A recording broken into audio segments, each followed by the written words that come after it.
like and subscribe, or do flicks. Monkey and his friend.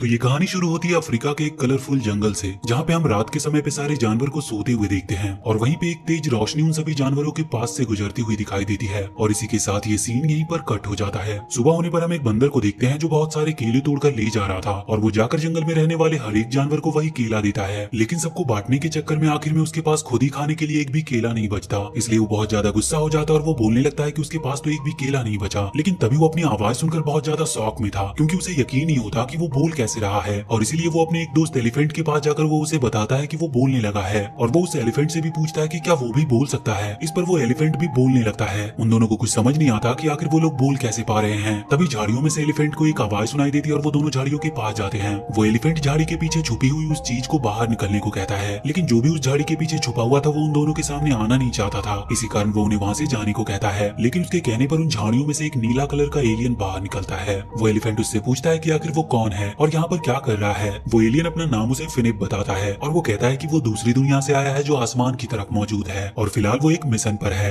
Elephant और वो monkey दोनों उससे उसके मिशन के बारे में पूछते हैं, लेकिन फिनिप उन दोनों को कुछ भी बताता नहीं है। इसके बाद वो उन दोनों को बताता है कि उसे वापस अपनी दुनिया में जाना है, जिसके लिए वो बहुत ज्यादा परेशान है। तभी वो एलिफेंट अपनी सूंड में उसे उठाकर आसमान की तरफ जोर से फेंक देता है ताकि वो उसे अपनी दुनिया में वापस भेज सके, लेकिन ऐसा होता नहीं और एक बार फिर से वो उन्हीं के बीच में आकर नीचे गिर जाता है। ये देखकर वो एलिफेंट उसे एक बार फिर से आसमान की तरफ फेंकता है और उसी दौरान मंकी और एलिफेंट नोटिस करते हैं कि वो दोनों अब बोल नहीं पा रहे थे। तभी वो एलियन एक बार फिर से उन दोनों के बीच आकर गिरता है। इसके बाद हम फिनिप के हाथ में एक चमकता हुआ गैजेट देखते हैं। वो बताता है कि वो दोनों इसी की मदद से बोल पा रहे थे। ये बात सुनने के बाद वो मंकी उसके हाथ से वो गैजेट छीनता और पूरे जंगल में हर एक जानवर के पास जाता है ताकि वो उन लोगों की आवाज सुन सके। वो सभी लोगों की आवाज सुनने के बाद बहुत ज्यादा खुश था और एक बार फिर से उसके पास आता है, लेकिन अब वहाँ पर बहुत से जानवर इकट्ठा हो चुके थे, जहाँ पे फिनिप सभी को बताता है कि उसे किसी भी हालत में वापस जाना होगा और इसके बाद वो वहाँ से अकेला ही जाने के लिए डिसाइड करता है। लेकिन मंकी और एलिफेंट भी अपने साथियों के साथ उसके साथ जाना चाहते थे। इसी कारण वो फैसला करते हैं कि वो भी उसे छोड़ने के लिए उसके साथ आगे बढ़ेंगे, लेकिन फिनिप उन्हें मना करके वहाँ से अकेला चला जाता है। पर मंकी और एलिफेंट के सारे साथी अभी भी उसका पीछा कर रहे थे और ये बात जब फिनिप को पता चलती है तो वो उन सभी पर बहुत गुस्सा हो जाता है, क्योंकि वो चाहता था कि वो अकेला ही आगे बढ़े। वो एलिफेंट और मंकी उससे उसके मिशन के बारे में पूछते हैं, जिस पर फिनिप सभी को बताता है कि उसे पृथ्वी को जीतने के लिए यहाँ भेजा गया था, लेकिन उसकी शिप अब खराब हो चुकी है और अब वो वापस घर नहीं जा सकता और उसने अभी तक पृथ्वी भी नहीं जीती। ये बात सुनकर वहाँ मौजूद सारे जानवर उसे मोटिवेट करने लगते हैं और उसे कहते हैं कि तुम अभी भी पृथ्वी जीत सकते हो। और इसके बाद वो सभी लोग इस तरह का दिखावा करने लगते हैं कि उस एलियन ने उन सभी लोगों को हराकर पृथ्वी को जीत लिया है। इस बात से फिनिप बहुत ज्यादा खुश होता है और मंकी और एलिफेंट के सारे साथियों को अपना दोस्त बना लेता है, क्योंकि वो बहुत ही ज्यादा अच्छे थे। उन्होंने उसकी पृथ्वी को जीतने में मदद जो की थी। और वहीं थोड़ी देर बाद ही उस एलियन के अंदर से एक अजीब सी रोशनी चमकने लगती है। दरअसल ये उसका अलार्म था जो उसकी दुनिया के लोग अपने साथ हमेशा कैरी किया करते थे और उसने भी उसे अपने पास रखा था ताकि जब वो प्लेनेट को जीत ले तो वो अलार्म ऑन हो जाए, जिससे उसकी दुनिया के लोगों को भी पता चल सके।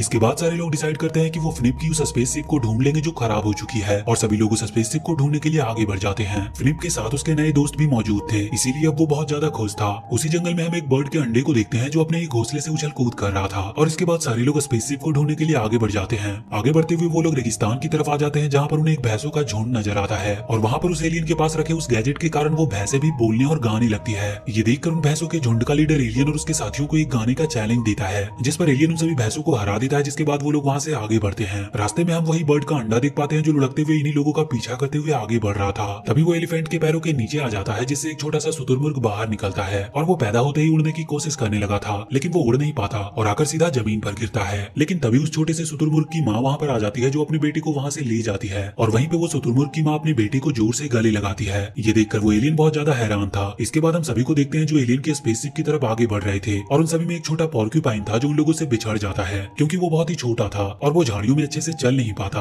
वहीं आगे बढ़ते हुए फिनिप मंकी से पूछता है कि आखिर उस शुतुरमुर्ग ने अपने बेटे को गले क्यों लगाया। तो मंकी उसे बताता है कि जो भी जिससे प्यार करता है वो इसी तरह एक दूसरे को गले लगाया करते हैं और पृथ्वी पर तो ऐसा ही होता है। इस बात से वो एलियन बहुत ही ज्यादा प्रभावित होता है। मंकी उसे बताता है कि प्यार की परिभाषा गले लगाकर सभी को दी जा सकती है। इसके बाद थकान के कारण मंकी को बहुत ज्यादा भूख लगने लगी थी, लेकिन वो एलियन उनसे कहता है कि हमें चलते रहना चाहिए ताकि हम वो स्पेसशिप के पास जल्द से जल्द पहुंच जाए। तभी वहाँ पर हम उन्हीं भैंसों का झुंड को बड़ी तेजी से उनकी तरफ आगे बढ़ते हुए देखते हैं, जिसे देखकर मंकी और उसके सारे साथी बहुत ज्यादा डर जाते हैं मंकी फ्लिप से कहता है कि हमें जल्द से जल्द यहाँ से भाग जाना चाहिए, नहीं तो भैंसों का झुंड उन्हें खत्म कर सकता है। लेकिन वो उन सभी को डरने से मना करता है और कहता है कि जब तक वो उनके साथ है वो भैंसे उनका कुछ भी नहीं बिगाड़ सकते। तभी उन भैंसों का लीडर उन लोगों के पास आता है और उनका लीडर फ्लिप को धन्यवाद कहता है, क्योंकि उसी के कारण अब वो बोल पा रहे थे। और उसके बाद फ्लिप और मंकी एक बार फिर से अपने साथियों के साथ आगे बढ़ जाते हैं। इसके बाद हम उस पोर्क्यूपाइन को देखते हैं जो किसी तरह से उन झाड़ियों में से होते हुए उसी जगह पर पहुंच चुका था जहाँ पर फ्लिप की वो खराब स्पेसशिप पड़ी हुई थी। वो उस स्पेसशिप के पास जाता है जहाँ पर उसे एक चमकती हुई चीज नजर आती है और वो उस चीज को देखकर बड़ा हैरान होता है और वो उस चमकती हुई चीज को छू लेता है, जिसके बाद वो स्पेसशिप ऑन हो जाती है। दरअसल वो उस स्पेसशिप को ऑन करने का बटन था जो पोर्क्यूपाइन ने छू लिया था। इसके बाद उस स्पेसशिप में एक मैसेज डिलीवर होता है जो फ्लिप की दुनिया के लीडर का था।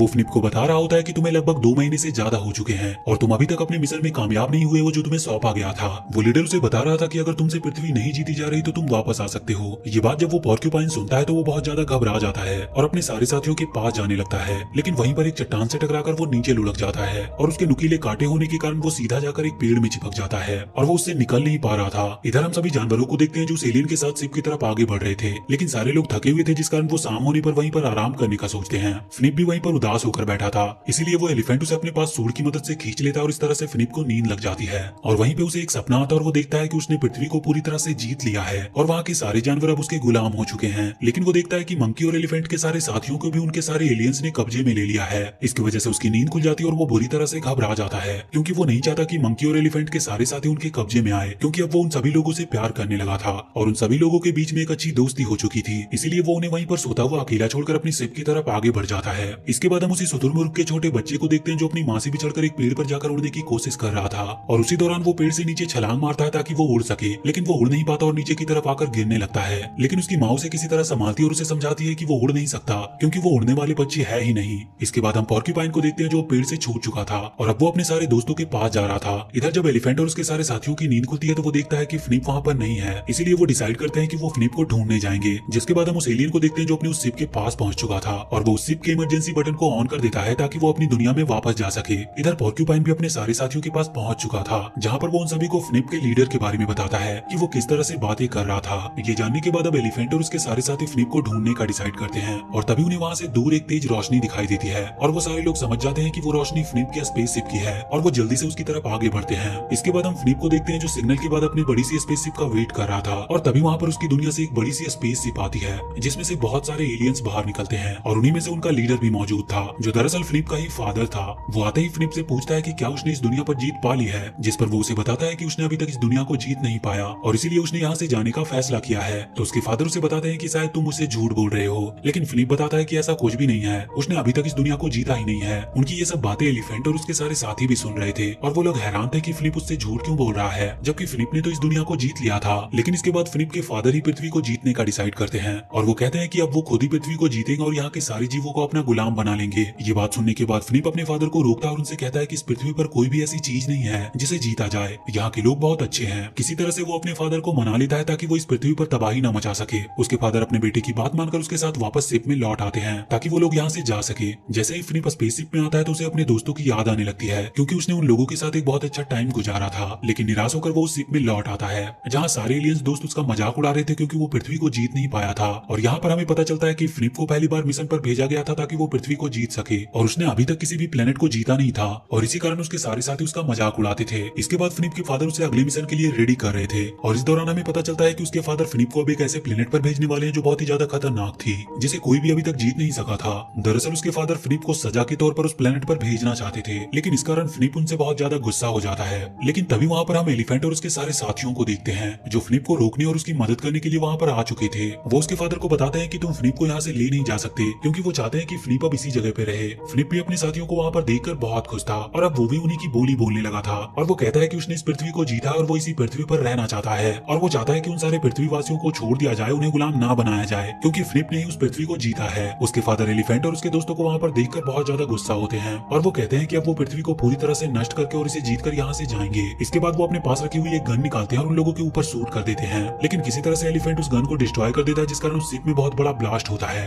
जिसकी वजह से वो एलिफेंट नीचे की तरफ गिरने लगता है। लेकिन किसी तरह वो अपनी सूंड की मदद से धीरे धीरे करके अपने आप को नीचे उतार लेता है। उसी दौरान फ्लिप का वो अलार्म भी नीचे गिर जाता है जो आकर सीधा शुतुरमुर्ग के उसी बच्चे के पास गिरता है, जिसे देखकर शुतुरमुर्ग का बच्चा बड़ा हैरान था। इसके बाद हमें फ्लिप के फादर को दिखाया जाता है जो इस पृथ्वी पर कब्जा करने के लिए अपने गैजेट बाहर निकालते हैं, लेकिन तभी मंकी किसी तरह से फ्लिप के फादर के हाथ से वो गैजेट लेकर वहाँ से भाग जाता है। और उसके फादर भी उसका पीछा करते हैं। इधर फिनिप भी अब उस स्पेसशिप में अकेला था, जिस कारण वो एलियन उसे पकड़कर ले जाने लगते हैं। लेकिन तभी वहाँ पर एलिफेंट के कुछ साथी आ जाते हैं जो किसी तरह से उसे वहाँ से बचाते हैं। इसके बाद वो मंकी और फिनिप के फादर के बीच में एक जोरदार फाइट होती है और वो दोनों धरती की तरफ नीचे आकर गिरने लगते हैं। लेकिन वहीं पर हम उस एलिफेंट को देखते हैं जो शुतुरमुर्ग के पास पहुंच चुका था, जहाँ वो उस गैजेट को देखकर समझ जाता है कि ये गैजेट फिनिप की है। तभी वहाँ पर मंकी और फिनिप के फादर लड़ते हुए आते हैं, जहाँ मंकी एलिफेंट को बताता है कि उन्हें वो गैजेट लेकर तुरंत ही फिनिप के पास जाना होगा ताकि वो इस पृथ्वी का असली मालिक बन सके। इसके बाद हम शुतुरमुर्ग के उसी बच्चे को देखते हैं जो उड़कर उस गैजेट को लेकर स्पेसशिप की तरफ आगे बढ़ रहा था। जैसे ही वो उस स्पेसशिप के पास पहुंचता है वो आसमान से नीचे गिरने लगता है, लेकिन एलिफेंट अपनी सूंड से उसे वापस से स्पेसशिप में पहुंचा देता है। इधर मंकी और फिनिप के फादर जब लड़ाई कर रहे होते हैं तब मंकी उनकी कैद में आ जाता है। तभी वहाँ पर भैंसों का वही झुंड आता है जो फिनिप के फादर के ऊपर होते हुए वहाँ से आगे बढ़ जाता है। इधर स्पेसशिप में हम फिनिप को देखते हैं जिसे अपना गैजेट मिल चुका था और वो उस गैजेट को ऑन करने के लिए मशीन के पास जाता है। तभी वहाँ पर उसके फादर आ जाते हैं जो अभी पृथ्वी से सीधा उड़कर स्पेसशिप में पहुंचे थे और वो फिनिप से पहले ही अपने गैजेट को ऑन कर देते हैं और इस तरह से फिनिप के फादर ही पृथ्वी को जीत लेते हैं। ये देखकर फिनिप बहुत ज्यादा उदास होता है, जिसके बाद वो अपने फादर को बताता है कि वो इस पृथ्वी को जीत सकते हैं, लेकिन यहाँ के लोगों को वो बिल्कुल नहीं जीत सकते। वो बताता है कि यहाँ के लोगों को जीतने के लिए उनके पास एक खास चीज होनी जरूरी है जो उनके पास नहीं है। ऐसा कहकर वो अपने फादर को गले लगा लेता है। तभी हम देखते हैं कि उसके फादर और फिनिप दोनों का कलर पूरी तरह से चेंज हो चुका है और अब वो दोनों पीले हो चुके हैं और यहाँ पर हमें पता चलता है कि वो अब सारी बुराइयों को छोड़कर आजाद हो चुके थे और अब उनके अंदर कोई भी बुराई नहीं बची थी। इसके बाद फिनिप के फादर अपने बेटे को गले लगाकर इमोशनल हो जाते हैं क्योंकि उन्होंने दुनिया को जीतने के लिए अपने बेटे को खो दिया था। इसके बाद फिनिप और उसके फादर वहाँ मौजूद सारे एलियन को भी उसी तरह पीला कर देते हैं ताकि उनके अंदर से भी सारी बुराइयां दूर हो जाए। इसके बाद सारे एलियन अब पृथ्वी पर लौट आते हैं, जहाँ पर हम देखते हैं कि सारे एलियन पूरी तरह से पीले हैं और हम एलिफेंट और उसके दोस्तों को देखते हैं जो फिनिप को देखकर बहुत ज्यादा खुश थे। इसके बाद फिनिप अपने पास रखे हुए उस गैजेट को आसमान की तरफ फेंकता है, जहाँ वो चमकता हुआ आसमान में फिनिप के सारे दोस्तों की तस्वीर बनाता है जिसमें एलिफेंट और उसके सारे साथी भी थे। वहाँ मौजूद सभी जानवर ये देखकर बहुत ज्यादा खुश हुए और इसी के साथ ये मूवी यहीं पर खत्म हो जाती है। Finish it, like and subscribe.